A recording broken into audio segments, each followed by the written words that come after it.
നിധികളെ സംബന്ധിച്ചുള്ള ധാരാളം ചരിത്രങ്ങളും മിത്തുകളും കേട്ട് വളർന്നവരാണ് നമ്മൾ. ഇന്ത്യയിൽ രാജഭരണം നിലനിന്നിരുന്ന കാലഘട്ടത്തിൽ യുദ്ധസംബന്ധമായി പല രാജാക്കന്മാരും ശത്രുക്കളെ ഭയന്ന് തങ്ങളുടെ അമൂല്യമായ സ്വത്തുക്കൾ എതിരാളികൾക്ക് കണ്ടെത്താനാവില്ല എന്നുറപ്പുള്ള പലയിടങ്ങളിലും കുഴിച്ചിടുകയോ മറ്റേതെങ്കിലും തരത്തിൽ ഒളിപ്പിച്ചു വെക്കുകയോ ചെയ്യുന്ന രീതി നിലനിന്നിരുന്നതായി ചരിത്രത്തിൽ കാണാം.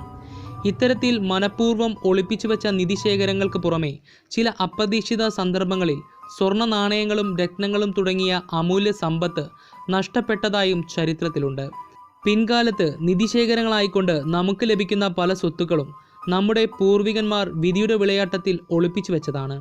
ഇത്തരത്തിൽ നൂറ്റാണ്ടുകൾക്ക് മുമ്പ് മുങ്ങിയ ഒരു ചരക്ക് കപ്പൽ ഡാനൂബ് നദിയിലെ ജലനിരപ്പ് റെക്കോർഡ് നിലയിലേക്ക് താഴ്ന്നപ്പോൾ നദീതീരത്ത് പൊന്തി വന്നു. 16-17 നൂറ്റാണ്ട് കാലത്തെ ആയുധങ്ങളും നാണയങ്ങളുമുള്ള കപ്പൽ 18-ാം നൂറ്റാണ്ടിൽ എപ്പോഴോ ആണ് മുങ്ങിയതെന്നാണ് കരുതപ്പെടുന്നത്. ഹംഗറി തലസ്ഥാനമായ ബുഡാപെസ്റ്റിൽ നിന്നും 25 കിലോമീറ്റർ അകലെയുള്ള ഡാനൂബിൻ്റെ തീരത്ത് നിന്നാണ് ചരക്ക് കപ്പലിൻ്റെ അവശിഷ്ടങ്ങൾ ലഭിച്ചിരിക്കുന്നത്. കഴിഞ്ഞ കുറച്ച് മാസങ്ങളായി കഠിനമായ വരൾച്ചയെ തുടർന്ന് ഹംഗറിയിലെ നദികളുടെ ജലനിരപ്പ് ക്രമാതീതമായി കുറഞ്ഞിരുന്നു. ഓഗസ്റ്റിൽ ഡാനൂബ് നദിയിലെ ജലനിരപ്പ് റെക്കോർഡ് നിലയായ 0.61 മീറ്റർ വരെ കുറഞ്ഞിരുന്നു. ഇതിനു മുമ്പ് 2003-ൽ 0.51 മീറ്റർ കുറഞ്ഞതായിരുന്നു രേഖപ്പെടുത്തപ്പെട്ട ഏറ്റവും കുറഞ്ഞ ജലനിരപ്പ്. ഡാനൂബ് നദിയിലെ ജലനിരപ്പ് കുറഞ്ഞത് കപ്പൽ ഗതാഗതത്തെയും ദോഷകരമായി ബാധിച്ചിരുന്നു. കിഴക്കൻ യൂറോപ്പിനെയും പടിഞ്ഞാറൻ യൂറോപ്പിനെയും ബന്ധിപ്പിക്കുന്ന സുപ്രധാന കപ്പൽ മാർഗമാണ് ഡാനൂബ് നദി വഴിയുള്ളത്. ഹംഗറി സർക്കാരിൻ്റെ ഉടമസ്ഥതയിലുള്ള കമ്പനി തന്നെ തങ്ങളുടെ കപ്പലുകൾ രാത്രി 8-നും പുലർച്ചെ 5-നും ഇടയിൽ മേഖലയിലൂടെ സഞ്ചരിക്കുന്നത് തടഞ്ഞിരുന്നു. 2 ആഴ്ചത്തോളമായി പല വമ്പൻ ചരക്ക് കപ്പലുകളും ബുഡാപെസ്റ്റിൽ പിടിച്ചിട്ടിരിക്കുകയായിരുന്നു.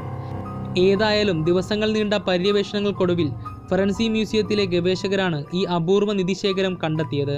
സ്വർണ്ണ നാണയങ്ങളും പൗരാണിക ആയുധങ്ങളും അടങ്ങുന്ന ഈ ശേഖരം ആദ്യം കണ്ടെത്തിയത് അമച്വർ പുരാവസ്തു ഗവേഷകനാണെന്ന് ഫറൻസി മ്യൂസിയം ഡയറക്ടർ അറിയിച്ചു. 2000-ഓളം നാണയങ്ങളാണ് കപ്പലിൽ നിന്നും ഇതുവരെ കണ്ടെത്തിയിട്ടുള്ളത്. ഹാസ്ബർഗ് രാജവംശത്തിലെ ഏക വനിതാ ഭരണാധികാരിയായിരുന്ന മറിയ തെരേസയുടെ കാലത്തുള്ള 1743-ലെ നാണയങ്ങൾ വരെ ഇവിടെ നിന്നും കണ്ടെത്തിയിട്ടുണ്ട്. 17-18 നൂറ്റാണ്ടുകാലത്ത് ഹംഗറിയിൽ പ്രചാരത്തിലുണ്ടായിരുന്ന 22 ക്യാരറ്റ് സ്വർണ്ണ നാണയങ്ങളും കപ്പലിൽ നിന്നും കണ്ടെത്തി. ലഭിച്ച പുരാവസ്തുക്കളുടെ പ്രദർശനം 2020ഓടെ നടത്താനാണ് ഗവേഷകരുടെ തീരുമാനം. ഇനി ചുരുളഴിയാത്ത രഹസ്യങ്ങൾ കോണ്ടസ്റ്റ് നമ്പർ 1-ൻ്റെ ചോദ്യങ്ങളിലേക്ക് കടക്കാം. ഒന്നാമത്തെ ചോദ്യം: ഏത് നൂറ്റാണ്ടിലാണ് ഈ കപ്പൽ മുങ്ങിയത്?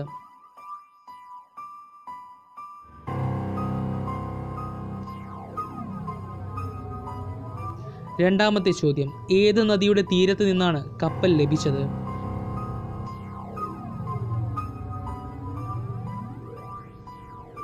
മൂന്നാമത്തെ ചോദ്യം: ഇതിന് മുമ്പ് ഏത് വർഷമാണ് 0.51 മീറ്റർ കുറഞ്ഞതായി രേഖപ്പെടുത്തപ്പെട്ട ഏറ്റവും കുറഞ്ഞ ജലനിരപ്പ് ഉടലെടുത്തത്?